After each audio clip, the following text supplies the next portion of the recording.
What's up, everybody? It's your boy Kai, and today we got not so good of an exciting topic, but it's something that we need to talk about.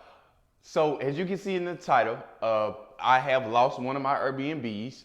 We're going to talk about exactly how and everything that I did to be able to improve it, and it still has failed down. But within learning from my mistakes, like I said, you guys will be able to catapult your business and go past the mistakes that I made. All right, that's the ultimate goal. Now, before we go ahead and start, make sure you like and subscribe to this channel. That way you'll be updated every time your boy drop a fire video. All right, let's go ahead and get to it. So, as you guys know, of course, I own a couple of Airbnbs, and you guys know I talk about business credit and using business credit to be able to get your Airbnb. However, when I first began Airbnb, I had one. I had just started with one Airbnb, right? And at that time, I had just got fired. If you guys know my story, I had just got fired. I pretty much focused all my energy. Once I got fired, I pretty much focused all my energy on Airbnb. I said, hey, listen, I'm not about to get ready to go work for somebody else. I would rather spend all that energy that I'm gonna use for somebody else and put it towards my own business. So therefore, I took that first Airbnb that I had and I documented everything from the good to the bad from that first one. Now, being with that first one, I was still broke. All right, I was still broke. One Airbnb, of course, is not going to make you rich or wealthy at all. So I still was struggling with one Airbnb, trying to think, okay, how can I get to the next Airbnb? At that time, I didn't have any other income coming in besides the Airbnb profit, right? So I was thinking to myself, hey, listen, how can I get another Airbnb in a creative way? Because at that point, I had to think of a creative way to be able to get that next Airbnb because I didn't have the cash. I could have never earned the cash that fast because of how much it takes to start an Airbnb with your own cash. So what actually happened, for those of you who already know, you guys know that one of my old boss, first of all, I paid for the deposit. I paid for the deposit, first month's rent, all through my old boss. All right. I literally I made a call and I said, hey, listen, I'm really trying to invest into this Airbnb. I know it's gonna work out. I have one Airbnb. Now listen, I don't need any other money to furnish the place or anything like that. All I need is the money to be able to put inside this so I can get inside the place. All right. Thankfully, he gave me that money. All right. He gave me the money and I told him I was gonna pay it back. Don't worry. It wasn't just, I got it from him and I'm good. I told him I was gonna pay it back to him. All right. Within probably like 2 weeks, which I did. But once I got in the house, all right, this is why I always say the thinking is in the doing. Because as you're doing, you're gonna think of more ways to be able to get around the situation, or you're gonna think of more ways of solving the problem. So once I got into my second Airbnb, right, now I had to think about more ways of creative ways on how am I going to fill this whole Airbnb out and be able to set it on the market. All right, which, like I said, you guys know, I end up using my business to be able to get a loan out to finish that first property. All right, now, I didn't know too much about an LLC then. All right, I was just figuring out about an LLC. Well, I knew I had an LLC and I knew a little bit about an LLC. All right, I know a little bit about LLC, but I didn't know too much. And that whole point was, man, I was thinking of so many ways of like, damn, how am I going to be able to fill this Airbnb up? I can't go work for anybody. I don't want to have to go work as an inspector and spend my time. And it's going to take me about 2 months to be able to get this money just to finish the Airbnb out. And then I would have been paid 2 months of rent on this Airbnb already and been out of money.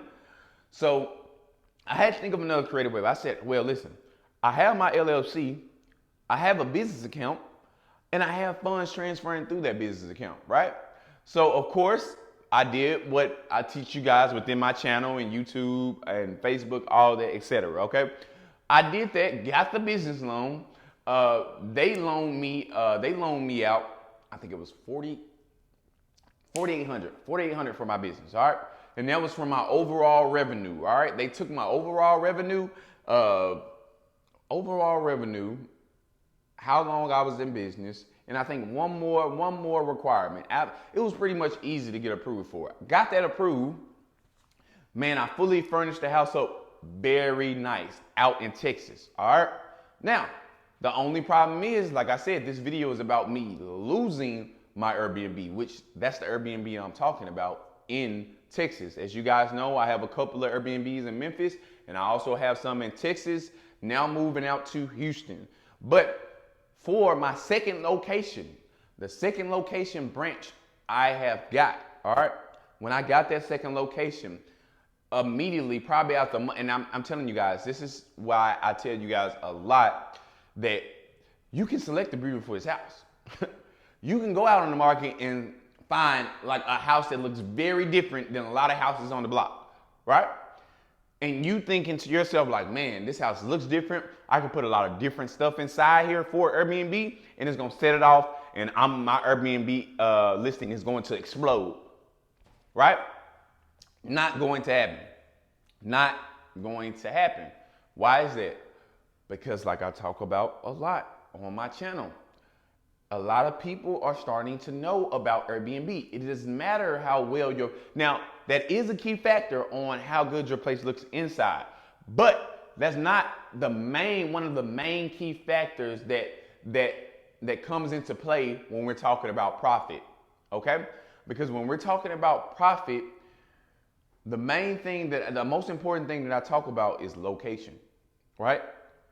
Location. That's going to be your first thing that you want to make sure that you have in order is your location.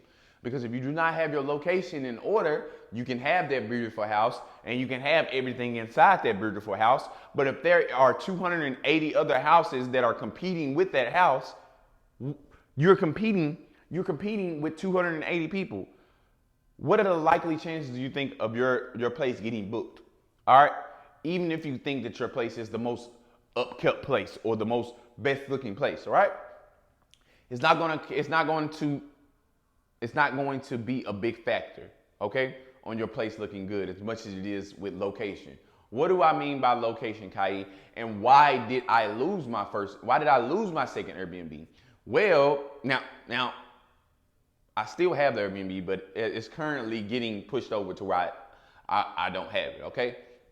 But basically, this is how I lost that Airbnb, and I only know that from moving from Airbnb to Airbnb to Airbnb to Airbnb, right? From learning through my experiences. But first of all, I didn't select the location right. All right, I did not do my research. I did not do my market research. There's a way to do free market research, and there's a way to do paid market research, which is AirDNA. All right, AirDNA. I did not go on AirDNA and research the markets. All right, I did not look. At that point in time, I had got a studio apartment out in North Dallas, Texas, and I did not look within that area of how many studio apartments they had within the North Dallas area, right? That was my first problem, all right? Because when I placed that Airbnb there, then guess what? I set myself for competition. You know why? Because there were over 100 more units, right, that were similar to mine. So that put me in competition around that area, right? So that means when a guest comes to check in, when a guest comes to go on Airbnb and they say, hey, listen, I'm looking for a place that can fit 1 to 3 guests. Well, guess what? My place, my new listing that I just listed is going to go all the way to the bottom of those 100 units, right? Now, I give you guys more ways if you're a beginner on Airbnb throughout my channel to be able to boost your listing up to get higher bookings, all right? No matter if you're a beginner or not. So, but that's going to be the first main thing that I messed up on, all right? That's going to be the thing I messed up on, location. Location made me to where I only made a profit of about $300 to $400 a month, all right? That is not good at all, especially for a property that you are not owning, which you guys know I teach, right? Rental arbitrage. That is not a property I own. And to be making and to be putting the work in, cleaning service, expenses, everything that has to be put into that property and only being able to make $300 to $200 out of a month span is definitely not worth it, all right? Now, that went on for about 3 months before I made the decision to go ahead and get rid of this Airbnb because it was just causing too much hassle compared to my Airbnbs like in Memphis that are actually doing profit and profiting well and easy to, keep up with. But yeah, that's going to be the next thing that I made a mistake on. Like I said, that location definitely dimmed down that profit because, like I said, I'm putting myself in competition when people go onto Airbnb and check that listing. Now, all right, the next thing inside of this Airbnb, this is going to be critical. All right, this is going to be very critical, and I need a lot of people to understand this. This is going to be very important. All right, because you can make the littlest mistake inside of Airbnb and be done. Okay, when I say that I spent more than I was supposed to on my furnishing inside the house because I wanted to look the best. That was my first idea first. I wanted it to look the best. I'm like, oh man, okay, I got a different studio apartment. It looks good. It doesn't even compare to other apartments. I'm like, all right, cool. I'm about to get ready to put some different things inside of it that people don't have inside their Airbnb. I did that, went the expensive way, and guess what? Once you go the expensive way and spend about $5,000, $6,000 on your furniture in full, and you didn't check your location, you didn't check how much you are going to be profiting by AirDNA. All right, you don't know any of that information. Guess what happens? Guess what happens?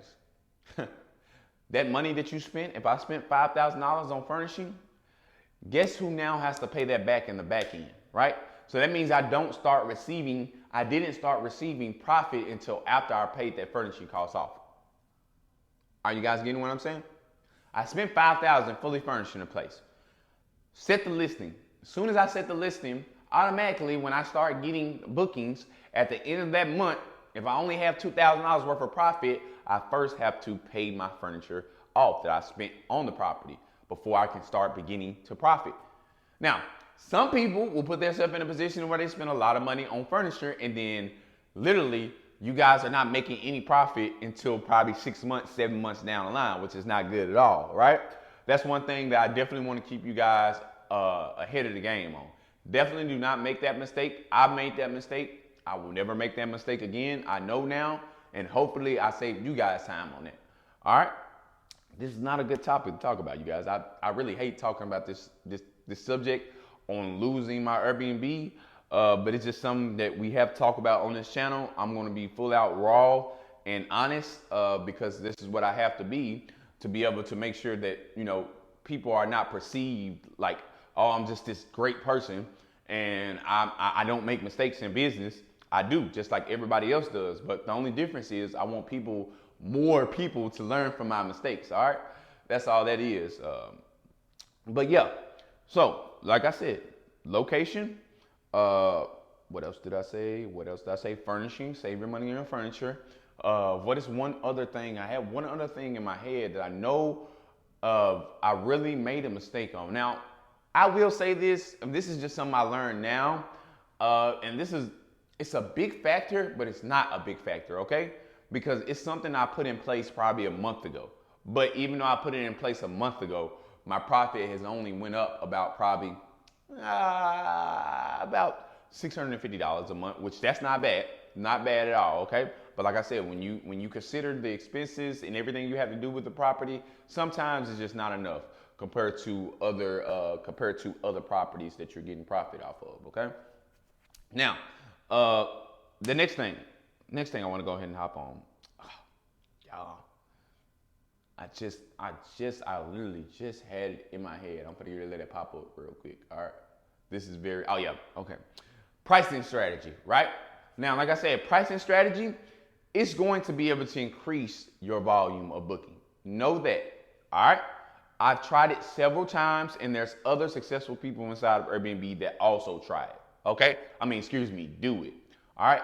And that is pricing strategy, changing your prices out weekly, changing your prices out monthly, changing your prices out months from down the line for events, right? For special events that's coming on, like in Memphis, right?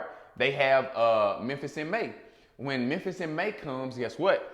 All of my prices for that whole week goes up. Why is that? Because we're gonna have more people traveling into that city, and we're gonna have more guests trying to get Airbnbs, right? Pricing strategy is going to be a big difference. Now, I did not use pricing strategy when I first got into my second Airbnb, only because I didn't know of it, right? I didn't know that I'm thinking once I place my stuff on Airbnb, then I'm good, right?